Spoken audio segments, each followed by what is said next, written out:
Heavy birthday, yeah, on the mix. Bọ́lá kálẹ̀ mo kí olórí o, àtàlẹ́ ló lè jẹ́ gbogbo mi dáadáa.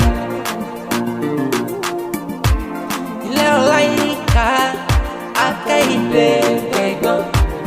Ọmọ lọ́jọ́ bí o ní o yá o.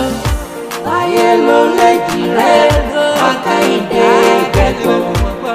Tó bẹ́ẹ̀ dé ìgbà ọdún kan ní.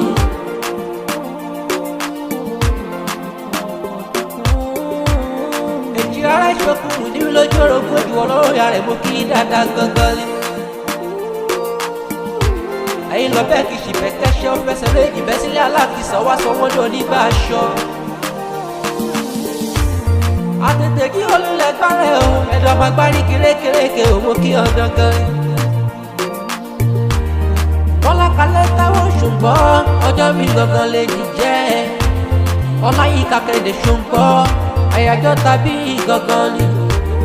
Takí mama pẹ̀lú bàbá pé àkú ewúrẹ́. 29th of April gangan láyájọ́ ọjọ́ yẹn.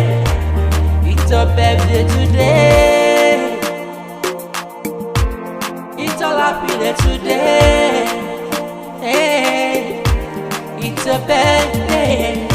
Láyé ló lè jí rẹ̀ Akẹ́yìndé gbẹ̀gbọ́n. Ọdún kan ní. Kàtúbọ̀ dàgbà kẹ́dógún ó kàtúbọ̀ ṣọ̀pọ̀lọpọ̀ ọdún láyé. Èjì rárá ṣòkò ṣẹ̀ṣẹ̀ ń kọ́ lọ́wọ́. Ẹ̀jẹ̀ ní báwọn kan jù lọ.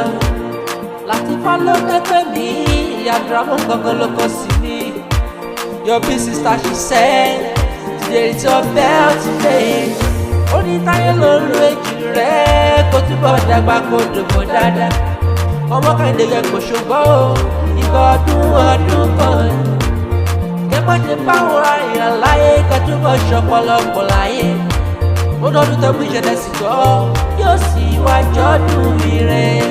Láyé ló lè jí rẹ̀ Akẹ́yìndé gbẹ̀gbọ́n tó bẹ́ẹ̀ pé ìgbà ọdún kan ní.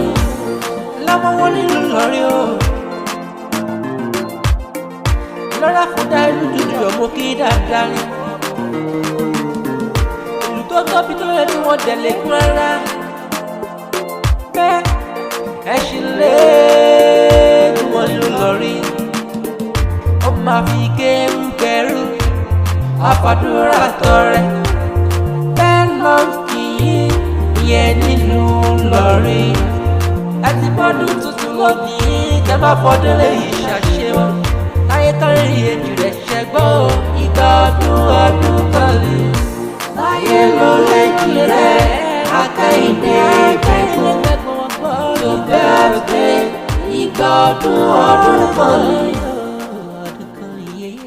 Heavy birthday, yeah, on the mix.